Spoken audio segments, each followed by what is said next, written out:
He is encouraging young men that this is what it means to be a man. Tate says that men will be men, and yes, that's true, but will they be good men? What a great day. I hope the day finds everybody well, happy, and full of life. That being said, I was going over some of my socials, and I saw Matt Walsh had a daily cancellation. It's one of his mainstays at the end of his show, where he takes a certain person that he doesn't agree with, or that is a little questionable, and he points out the fallacies in their ways and cancels them. Today he talked about canceling people who get caught on the Jumbotron on the kiss cam, and a few, or at least one prominent personality that challenged his take on that, which is Andrew Tate. The infamous Andrew Tate versus Matt Walsh. I am Mike, and I am the Patriarch. So let's do it. So here's the video. Let's just get right into this and see what Matt has to say. It was the kiss cam seen around the world. As everyone in America and every other country on earth knows by now, the CEO of a tech company called Astronomer, Andy Byron, was caught on the Jumbotron at a Coldplay concert in a romantic embrace with the head of his HR department, Kristen Cabot. Both of them are married, just not to each other.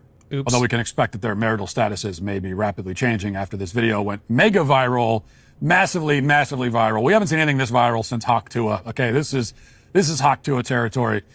And that's how viral it went over the weekend. And here it is. If somehow you've managed to not see it, I'm going to ruin that streak for you now. Watch. Yeah. Oh, look at these two. All right, come on. You're okay? Oh, what? The moment when your secrets are exposed. This is very sharp. Embarrassing. Absolutely shameful display. It is just shocking and incomprehensible that two people would go to a Coldplay concert. And now I know that 1 million people have already made that joke, but as a dad, I have no aversion to repeating worn out jokes. As you saw, they were caught cuddling up to each other and then panicked when the camera panned to them. Yeah. Andy hit the deck like somebody just threw a grenade. Kristen turned away and covered her face, but it was too late. I mean, the train had left the station along with half of their net worth in the divorce settlements. Granted, there is no good way to react when you end up on the Jumbotron at a Coldplay concert hugging the coworker you're having an affair with. But of all the bad options, these two chose the absolute worst one. Yeah. Just absolutely shameful. He's 100% correct. They reacted horribly. They reacted horribly to their horrible behavior, I guess you could say. It's too bad. I can't see how anybody could defend that, but let's carry on with the next video and see where Matt goes with it from here. Amid all the mockery, we should not lose sight of the fact that we're talking about adultery, and adultery is incredibly harmful and deeply wicked. That's why when this first went viral, I responded on X with a take that will surprise nobody in my audience. I said that adultery ought to be against the law. Okay. That's an interesting take. Adultery being against the law. Not really opposed to it. I mean, in the sense of criminal, sending you to jail. I don't know about that. But definitely by contract, you'd end up losing money. Of course, that's part of the deal. I mean, why wouldn't you put your money where your mouth is? Not everybody agrees with that, as we'll see shortly with Andrew Tate, but let's continue with Matt. But legal repercussions as well. Right. This is the kind of statement that shocks and appalls the modern mind, but would not have shocked or appalled anyone in the world until very recently. Laws against adultery were commonplace for centuries everywhere.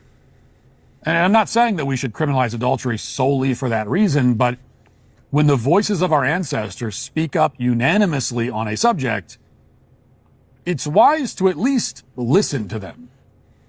Maybe everybody in the world was wrong for thousands of years until you came along. I mean, it is possible they were wrong about certain things, but there's a very good chance that they had a very good reason for approaching things the way they did. In the case of criminalizing adultery, the reason is exceedingly clear. It's quite simple.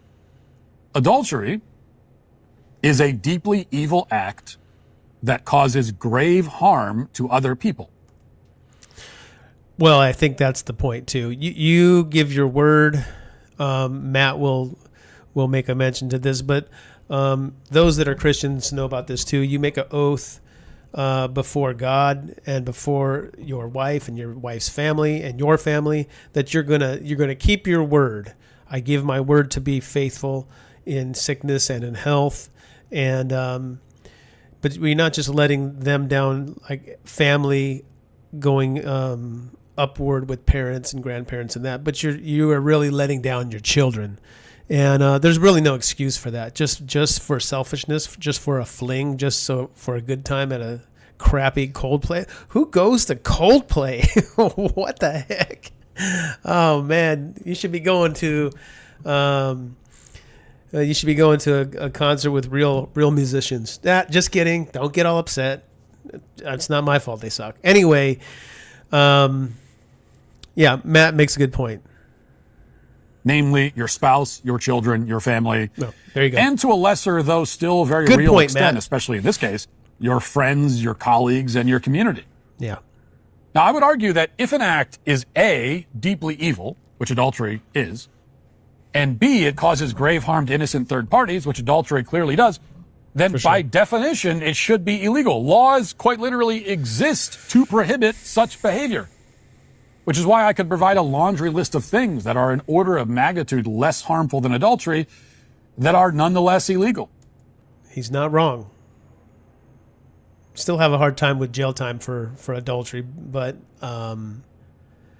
I'd be confident in passing that law for my own situation and for those around me, for their sakes. I believe that the people I know would be faithful. And why, if you're a man or a woman of your word, there really is no problem. And you could make the argument, which Matt does also, that a family without a father or has a father that's out and about carousing, it's very detrimental on the family, on his own kids. So let's go to the next portion of the video and see what else Matt has to say. Responded that my idea is bad, not because adultery is okay universally, but because it's okay specifically for men. Oh. This is the point that Andrew Tate made in a reply to me on X. It's worth responding in some depth because his perspective on marriage and family life has proven, we must admit, quite appealing to a large number of young men. And I think that is a very troubling thing because his perspective on this topic is wrong, and I'll explain why. He's 100% So here's wrong. Andrew Tate. So Andrew Tate has this to chime in on. Great way to put a nail in marriage's coffin. Nobody gets married anymore because of women like her. It's her fault. This is why people have a problem with Tate, because he always puts the blame on the woman in relationships and doesn't take any for the man's portion, or he doesn't attribute any responsibility to the man. Here's the next sentence. Men are men, always have been and will be. He's allowed, she isn't. Okay? Telling men if they touch another girl any point in their lives equals financial decimation is why nobody gets married anymore. Matt Walsh responds, I disagree. Loyalty and integrity, those are key components, are essential virtues for a man. Agreed. If you make a vow before God, you keep it. Sneaking around with another woman while your wife is at home with your children is a violation of the promise you made to her and to God, and therefore unmanly and weak. Very true. Agree 100% with that. I don't think I have to say anything else to that. Let's go to the next one. Andrew Tate responds, agreed on this point. Okay. Which is why any man with a brain doesn't hand over the keys to his castle to a misandric legal system, and over emotional, unchecked females. Unchecked females, but there's no responsibility for the man, right? The world's changed, Matt, apostrophe S. Women are a fraction of what they were. Not true. Let's see. Telling men to just get married and just be loyal gets men wrecked. The only way they hold the relationship together is to give up any ounce of masculinity. Living hell. Pretty pessimistic. The smartest move on the chessboard for a man now is to get rich and have as many children as he wants from as many women as he wants and take care of them all. Yeah, kind of like Elon. I don't think that's a great idea. And he's got all the money. I mean, he's got half the money in the world, right? Second world. Avoid first world courts. Okay? Own your empire, and women will respect you in return for provision. 4 sons isn't bad, because that's what Matt had mentioned in part of that part of his response. I have more. It's a competition, I guess, and I always will.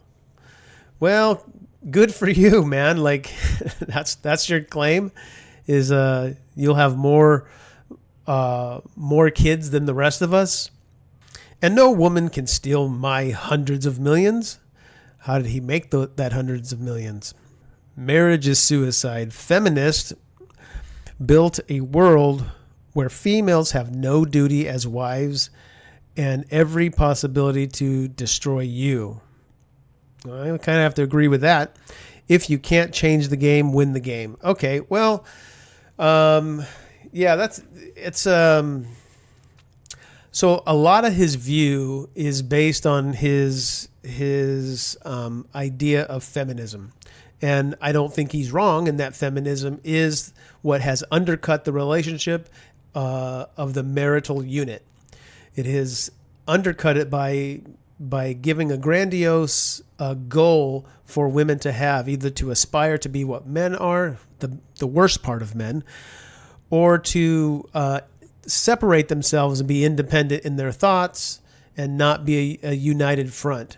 Like my wife and I, we share our checking account, we share our responsibility with our bills, we share our highs and our lows in life.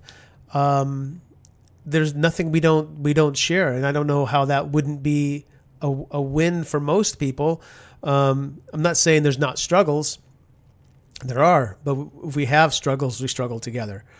Yeah, this is terrible advice from a guy who comes off, to me, in my opinion, extremely insecure. It's all about him. It's all about him not getting hurt. It's all about him saving his money. It's all about him having kids.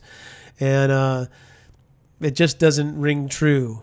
So I wanted to address a few things, biblically speaking, about what Andrew says is the way you should have your outlook toward marriage or toward relationship with your wife. In 1 Peter 3:7, it says, likewise, husbands, live with your wives in an understanding way, showing honor to the woman as the weaker vessel, since they are heirs with you of the grace of God, so that your prayers may not be hindered. So obviously God is calling us to be in unison with one another, so that our prayers might be adhered to, might be answered. So I know Andrew's made the claim that he can provide for all of his kids. It'd be interesting to know if they all live with him, if he's got like 3 or 4 different baby mamas. How are they all? Are they all living together? Does he got like the whole concubine thing going? Yeah. Well, I don't know. But here's what it says in 1 Timothy 5:8.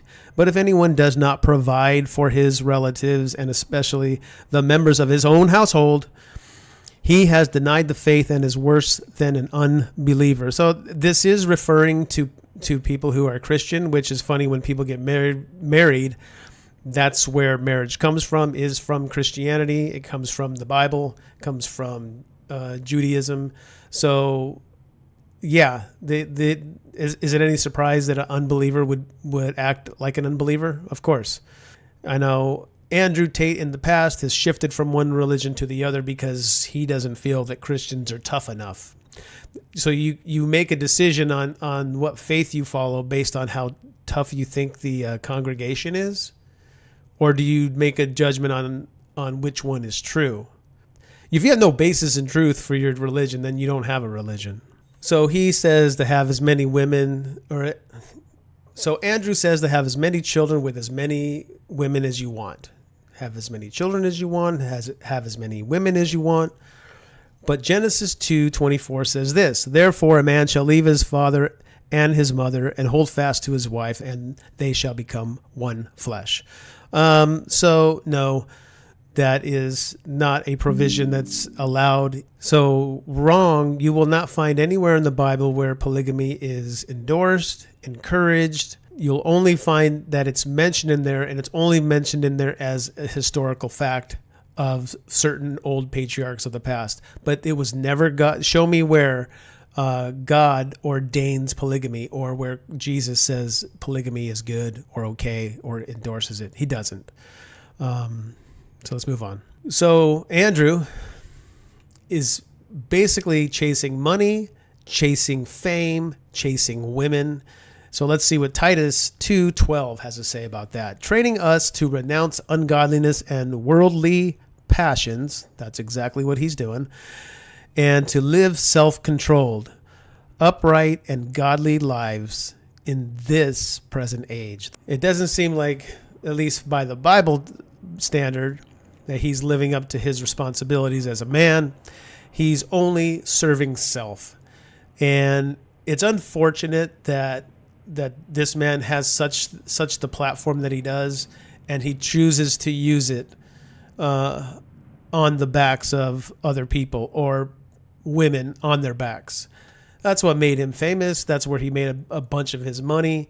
And he continues to support that main idea of thinking, whether he is doing it now or not, or whether it's 10 years ago or not, as he claims, is beside the point. He is encouraging young men that this is what it means to be a man, because he used to fight for a living, because he trains, because he keeps in good shape. He's a fairly good looking guy.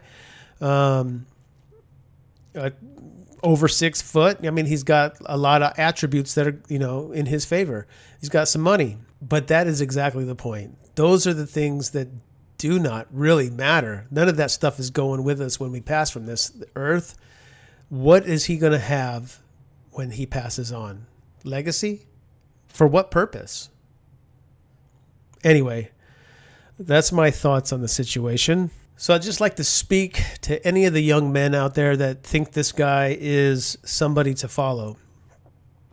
If you're worried about truth, if you're looking for purpose, that is not a measure of a man to say how much money they have. That is not a metric you should be looking at. To say how, to see how many women you can get should not be a metric that you are aspiring to expand upon.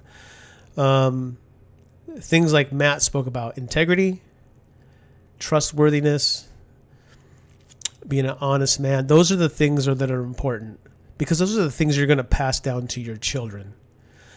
For what Andrew is saying, and for any of you out there that think that these are good, oh yeah, I'm going to do this for me. As a man, I'm going to go out and conquer as many women as I can and do anything I can for money. Does that hold true? Specifically in the relationship realm for the woman that is your mother, that is your sister, and that is your daughter? Would it be acceptable for any other man to treat those women in your life like Andrew is telling you to treat other women? Would Andrew like it if his mother was treated that way, his daughter? So any of you out there that think that sounds like a good idea, to live like Andrew Tate and be strong and wear the cool sunglasses and get all the money and talk down to all the people that follow you and tell them what a bunch of losers they are. If you think that's okay for you, like I said, your mother, your sister and your daughter, then by all means follow this guy. To me, he's a fool because nobody wants that for their family. So I would encourage you men to find real strength in yourself, integrity, trustworthiness, and honesty. That's what really matters. What he has to say is ridiculous, and he's embarrassing himself by saying the things he says. So I'll close this video out with Matt making a very good couple of points here, and we'll leave it at that. Is monogamy natural? Even better, it's supernatural. Man and wife become one at the altar. They are bound together by the vow they made before God. This is above our base instincts. And so is composing a symphony or sculpting the statue of David out of a massive hunk of marble. These things are achieved, just like any great thing is achieved, by rejecting temptation, subordinating our base desires, embracing some measure of hardship for the sake of something far greater than whatever momentary pleasure we can experience by giving into them. And there is nothing in this world more manly, more masculine than that. In fact, I would say this is the very definition of masculinity. Can you do the harder thing for the sake of the greater good? If you're going to impart one thing to your sons and your daughters as a father, it should be this: teaching them how to do the harder thing for the greater good. And if you can't, or if you won't, then you aren't manly. And no matter how much money you have or how much you can bench press, doesn't matter. Now, Tate says that men will be men, and yes, that's true, but will they be good men? And we'll leave it there. All right. Let me know what you think in the comments below. Like, share, and subscribe. And as always, I love you guys. And be good. God bless.